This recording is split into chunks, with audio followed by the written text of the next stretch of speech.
नमस्कार। खेल की खबरों में आज हम बात करेंगे मेलबर्न टेस्ट में बने एक बड़े रिकॉर्ड की। आपको बताएंगे विराट की सेना ने कैसे मेलबर्न में किया है पलटवार और उसकी हो गई है बल्ले बल्ले।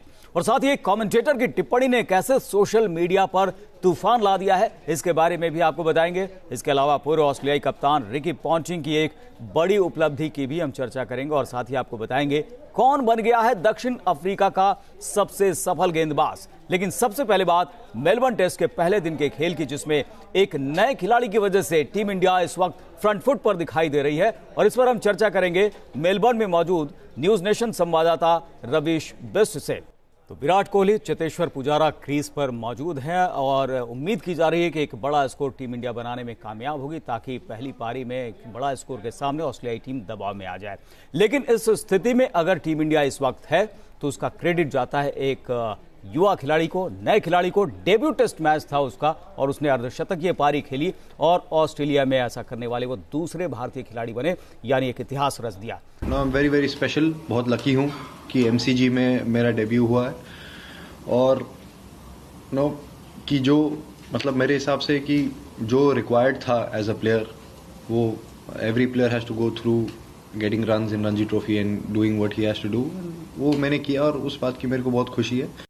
इंडिया के हर पार्ट्स में आप खेलते हो तो बहुत कुछ सीखने को भी मिलता है और डिफरेंट सिचुएशंस भी आती है, so it's always a great learning. यूं तो मयंक अग्रवाल ने डोमेस्टिक क्रिकेट में रन का अंबार लगाया है, लेकिन इंटरनेशनल क्रिकेट में, और वो भी टेस्ट मैच में, पहले दिन बल्लेबाजी करना आसान नहीं होता। लेकिन मयंक अग्रवाल ने अपनी बल्लेबाजी से दिखाया है कि इस खिलाड़ी के अंदर न सिर्फ टैलेंट है बल्कि टेम्परामेंट भी है। उम्मीद की जानी चाहिए कि आगे आने वाले मैचेस में भी मयंक अग्रवाल इसी तरीके से बल्लेबाजी करेंगे और भारत को ठोस शुरुआत दिलाएंगे। वीडियो जर्नलिस्ट मुकेश झा के साथ Ravish Bisht, news nation, Melbourne. तो बात हो रही है टीम इंडिया की, बात हो रही है मयंक अग्रवाल की कि अपने डेब्यू मैच में अर्धशतकीय पारी खेली। और एक जिस बुनियाद की बात होती है, नींव की बात होती है, प्लेटफॉर्म की बात होती है, वो प्लेटफॉर्म तैयार करने में उन्होंने भरपूर योगदान दिया है, जिसकी की दरकार रहती है टीम इंडिया से विदेशी पिचों पर। रवीश बिष्ट हमारे संवाददाता मेलबर्न से हमारे साथ जुड़ गए हैं, उनका रुख करेंगे। रवीश, टीम इंडिया इस वक्त ड्राइविंग सीट में दिखाई पड़ रही है और पूरा क्रेडिट अगर कहा जाए तो मयंक अग्रवाल को जाता है। ओपनिंग की समस्या से जूझ रही थी टीम, लेकिन यहां पर हनुमा विहारी के साथ 40 रन की पार्टनरशिप। हनुमा विहारी ने भी 66 गेंदें यहां पर खेली, 11 ओवर खेले हैं, इसलिए रन ज्यादा नहीं लेकिन समय उन्होंने जरूर बिताया। लेकिन मयंक अग्रवाल की तो बात ही क्या, कहना ही क्या। जी हाँ, देखिए डोमेस्टिक सर्किट में काफ़ी समय से रन बना रहे थे और काफ़ी समय से भारतीय टीम में दरवाज़ा खटखटा रहे थे मयंक अग्रवाल। उनको शामिल भी किया गया था सीरीज़ में वेस्ट इंडीज़ के खिलाफ, लेकिन प्लेइंग 11 में मौका नहीं मिल पाया। लेकिन आप उनका 2017 का रणजी सीजन देखें या डोमेस्टिक सीजन देखें, ओवर 2000 रन उन्होंने बनाए। रणजी के एक सीजन में 1000 रन बनाए, 100 उन्होंने स्कोर किया। तो देखिए फॉर्म में तो थे, बहुत ज़बरदस्त फॉर्म में थे, बस यही था कि कब उनको टीम में मौका मिलेगा, कब उनको ओपनिंग के लिए मौका मिलेगा भारत के लिए। और इसे कह सकते हैं कि उनके लिए ब्लेसिंग इन डिस्गाइज हो सकता है, क्योंकि पृथ्वी शॉ वो फ्रंटलाइन ओपनर थे लेकिन वो इंजर्ड हो गए और उनकी जगह मयंक अग्रवाल को मौका मिला, लेकिन ग्रैब किया अपने चांस को। और जैसा कि जब प्रेस कॉन्फ्रेंस में भी मयंक अग्रवाल आए थे, हमने उनसे पूछा था तो उनका यही कहना था कि देखिए मैंने ये नहीं सोचा कि मैं टीम से ड्रॉप हो गया था। फर्स्ट टाइम जब ऑस्ट्रेलिया के लिए टीम का चयन हुआ था तो मैं उससे ड्रॉप हो गया था, तो मैंने उसके बारे में नहीं सोचा, मैंने मूव्ड ऑन किया और मैंने सोचा कि डोमेस्टिक क्रिकेट में फिर से रन बनाता हूं, फिर से दरवाजा खटखटाता हूं। अपॉर्चुनिटी उनको मिली, अच्छे रन बनाए। और देखिए पहली बार इस दौरे की अगर बात की जाए, पहली बार भारत को एक अच्छा स्टार्ट मिला। 76 उन्होंने रन बनाए, लेकिन फॉरेन सॉइल में आकर, एमसीजी में आकर 76 रन बनाना उनके करियर के लिए बहुत अच्छा रहेगा, उनके करियर को बूस्ट करेगा कि पहला मैच ऑस्ट्रेलिया में खेला और वहां 76 रन बनाए, ऐसे हालात में जब भारतीय ओपनिंग जोड़ी या भारतीय ओपनर्स नहीं चल रहे थे। बिल्कुल रवीश, जिस तरह से मयंक अग्रवाल ने बल्लेबाजी की है, साफ तौर पर ऐसा लगता है कि जो एस्टैब्लिश्ड बैट्समैन जिस तरह से बल्लेबाजी करते हैं वो यहाँ पर उस तरह से दमखम दिखाते हुए नजर आए। लेकिन एक ऑस्ट्रेलियाई कमेंटेटर ने ये कहकर विवाद खड़ा कर दिया है कि मयंक अग्रवाल डोमेस्टिक क्रिकेट में अगर उन्होंने रनों का अंबार खड़ा किया तो वो कैंटीन 11 के खिलाफ वो खेलते हुए, खासकर ट्रिपल सेंचुरी के जो वो चर्चा कर रहे थे, उसके बारे में क्या और खबरें हैं?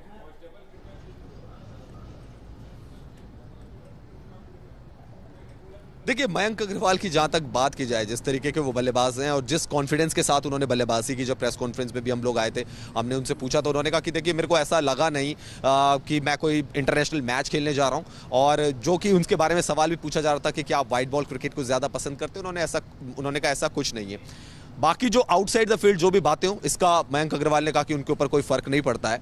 वो सिर्फ अपनी बैटिंग, जब वो जाते हैं किसी भी स्टेज पे जाते हैं, चाहे वो इंटरनेशनल मैच खेल रहे हो, आईपीएल का मैच खेल रहे हो, या फिर भारत के लिए रणजी ट्रॉफी का मैच खेल रहे हो, अपनी स्टेट टीम के लिए खेल रहे हो, उनकी कोशिश यही होती है कि ज़्यादा से ज़्यादा वो रन बनाएं। और उनको ये नहीं है कि उन्होंने एक सेंचुरी मिस की, यहाँ पे एक सेंचुरी बना सकते थे अपने डेब्यू में, बल्कि ये है कि 76 रन बनाए, जो कि भारत के लिए आगे अच्छा कॉन्ट्रीब्यूशन हो सकते हैं। भारत को एक प्लेटफॉर्म तो उन्होंने कम से कम दिया ही है। तो बाकी विवाद पीछे है। करुण, जो उन्होंने रन बनाए वो उस पर फोकस कर रहे हैं। बिल्कुल, जो रन बनाए हैं उस पर फोकस कर रहे हैं, और कोई क्या कमेंट कर रहा है, और ये भी है कि माइंड गेम भी खेलते हुए दिखाई पड़ते हैं, न सिर्फ ऑस्ट्रेलिया के खिलाड़ी बल्कि कमेंटेटर्स भी कुछ ऐसे दिखाई पड़ते हैं, या फिर मीडिया की तरफ से भी कुछ इसी तरह के सवाल दागे जाते हैं। लेकिन रविश, ये जानना चाहेंगे कि ये आखिरी ओवरों में विराट कोहली जैसे बल्लेबाज को यहां पर गेंदों को खेलने में दिक्कत हो रही थी, कल का मैच कैसा हो सकता है, इसके बारे में क्या कुछ अनुमान लगाया जा रहा है? देखिए, हाँ बिल्कुल, जब फर्स्ट टाइम मिचेल स्टार्क आए थे गेंदबाजी करने के लिए, जो कि उनका पहला स्पेल था, वो शायद इतना अच्छी बॉलिंग वहाँ पे नहीं डाल पाए। और ऑस्ट्रेलिया के लिहाज से भी अगर मैं बात करूँ तो मिचेल स्टार्क वो फेयरसम गेंदबाज नजर नहीं आए, जो कि एशेज में जिस तरीके की वो गेंदबाजी कर रहे थे। शायद रिहैब करके आए हैं तो उतना ज़्यादा स्टार्टअप उनको नहीं मिला, लेकिन लास्ट में जब गेंद चेंज की थी, टिम पेन ने कहा कि उनको न्यू बॉल चाहिए, और वहाँ पर जब गेंदबाजी करने आए मिचेल स्टार्क, तो एक अच्छा बैटल देखने को मिला। और यही बैटल जो है वो टेस्ट क्रिकेट को सुप्रीम बनाता है। विराट कोहली दुनिया के नंबर 1 बल्लेबाज, मिचेल स्टार्क इन कंडीशंस में जिन्होंने बहुत ज्यादा विकेट लिए हैं, जब वो 144 145 की स्पीड से गेंद फेंक रहे थे और बार बार बीट कर रहे थे विराट कोहली को, तो जो करुण जो एम्बियंस आ रहा था ना स्टेडियम का, वो अलग ही एक एम्बियंस था। जो ऑस्ट्रेलियन क्राउड थी वो अचानक से लाइवली हो गई थी, अदरवाइज इंडियन क्राउड डोमिनेट कर रही थी, तो एक अलग मजा था उसका। और ये जो कॉन्टेस्ट है ये सब लोग देखने आते हैं स्टेडियम में, तो अच्छा स्पेल रहा मिचेल स्टार्क का वहां पे, जो लास्ट में उन्होंने विराट कोहली को बीट किया और बताया कि हाँ, थोड़े से टूथ हैं ऑस्ट्रेलिया की इस पेस बैटरी में, थोड़े दांत हैं, थोड़ा कर सकते हैं, थोड़ा परेशान कर सकते हैं, जो कि अभी तक देखा नहीं था। बिल्कुल, और इसीलिए पहले सेशन में कल संभल कर खेलना होगा भारतीय बल्लेबाजों को। रविश, बहुत बहुत शुक्रिया बातचीत करने के लिए, जानकारी हम तक पहुंचाने के लिए। चलिए बढ़ते आगे। मयंक अग्रवाल के बाद बात करते हैं मेलबर्न में चल रहे इंडियन फेस्टिवल की, जहां भारतीय फैंस जमकर एंजॉय कर रहे हैं। और क्या है इस फेस्टिवल में खास, देखिए हमारे संवाददाता की ये रिपोर्ट। मेलबर्न में मौका बॉक्सिंग डे टेस्ट मैच का है, और मेलबर्न में एमसीजी के मैदान के बाहर इंडियन फेस्टिवल भी चल रहा है। ये मेलबर्न क्रिकेट ग्राउंड है जहां भारत और ऑस्ट्रेलिया के बीच टेस्ट मैच खेला जा रहा है, लेकिन उसके साथ ही यहां पर इंडियन फेस्टिवल को भी ऑर्गेनाइज किया जा रहा है। और आप देख सकते हैं किस तरीके से जो इंडियंस हैं वो इसको एंजॉय कर रहे हैं इस फेस्टिवल को। लेकिन सिर्फ नाच गाने का इंतजाम नहीं है, यहाँ पे खाने पीने का भी बहुत ज्यादा इंतजाम है। और मैं आपको स्टॉल्स पे लेके चलता हूँ कि भारत के कौन कौन सा जो यहाँ पे खाना है, भारत की जो डिशेज हैं, स्ट्रीट फूड है, वो यहाँ पर मिल रहा है। अगर आप देखें इस वैन की तरफ, तो यहाँ पे भारत का जो स्ट्रीट फूड है वो आपको मिलेगा। कोई भी इंडियंस जो है, क्योंकि इंडियन फेस्टिवल है, तो इंडिया में जो भी मिलता है, आलू टिक्की चाट हो गई, या समोसा चाट, या पाव भाजी, जो कि भारत में स्ट्रीट फूड बहुत ज्यादा पॉपुलर है, वो आपको एमसीजी के बाहर यानी कि मेलबर्न क्रिकेट ग्राउंड के बाहर भी मिल सकता है। और अगर आप अच्छी चाय पीना चाहते हैं इस इंडियन फेस्टिवल में, तो आप अच्छी चाय भी यहाँ पे पी सकते हैं। आप देख सकते हैं एक चाय कॉर्नर है जिसमें आपको भारत की जो स्टाइल की चाय होती है वो आप यहाँ पे पी सकते हैं। और इंडियन फेस्टिवल जब यहाँ पे ऑर्गेनाइज हुआ था जिस दिन, उस दिन भारतीय क्रिकेट टीम भी यहाँ पे आई थी, उन्होंने भी काफी एंजॉय किया था। और अब मैं आपको दिखाना चाहूंगा इस तरफ जो भारतीय हैं इस इंडियन फेस्टिवल को एंजॉय कर रहे हैं, डांस करते हुए नजर आ रहे हैं। और यहाँ पे भारतीय गाने भी लगाए गए, स्पेशली मेलबर्न क्रिकेट ग्राउंड के बाहर स्पेशली इंडियन गानों का इंतजाम किया गया है। और आप देख सकते हैं सचिन तेंदुलकर, उनकी पेंटिंग यहाँ पे लगाई गई है, तो वो कह सकते हैं कि एक पूरा एहसास कराया जा रहा है इस इंडियन फेस्टिवल का। और आप देख सकते हैं किस तरीके से यहाँ पे सारे जो भी लोग हैं भारतीय गानों पर एंजॉय कर रहे हैं मेलबर्न क्रिकेट ग्राउंड के बाहर। और ये इंडियन फेस्टिवल की जो धूम है अब ये काफी दिनों तक यहाँ पर रहने वाली है, और लोग इसको काफी ज्यादा पसंद कर रहे हैं। ऑस्ट्रेलिया में जगह जगह से मेलबर्न के इस प्लेस पर आ रहे हैं, मेलबर्न क्रिकेट ग्राउंड में, ना सिर्फ टेस्ट क्रिकेट का लुत्फ उठाने बल्कि इंडियन फेस्टिवल का लुत्फ उठाने भी। वीडियो जर्नलिस्ट मुकेश झा के साथ Ravish Bisht, news nation, Melbourne. तो भारतीय रंग में इस वक्त रंगा हुआ मेलबर्न दिखाई पड़ रहा है। चलिए बढ़ते आगे और बात करते हैं रिकी पॉन्टिंग, पूर्व ऑस्ट्रेलियाई कप्तान की, जिन्हें आईसीसी हॉल ऑफ फेम में शामिल कर लिया गया है। मेलबर्न टेस्ट के दौरान उन्हें यह सम्मान मिला है। ऑस्ट्रेलिया हॉल ऑफ फेम में शामिल हो चुके हैं 25वें ऐसे खिलाड़ी ऑस्ट्रेलिया के जिन्हें शामिल किया गया है। मेलबर्न में इन्होंने करियर की सबसे उम्दा पारी खेली थी और इसलिए यहां पर आईसीसी हॉल ऑफ फेम में शामिल किया गया है। एक और बड़ी उपलब्धि रिकी पॉन्टिंग की।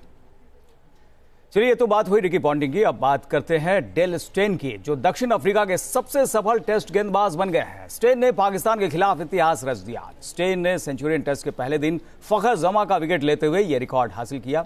स्टेन ने 89वां टेस्ट मैच खेलते हुए 422 विकेट अपने नाम किए हैं, जबकि पोलक ने 108 टेस्ट मैचों में 421 विकेट चटकाए हैं।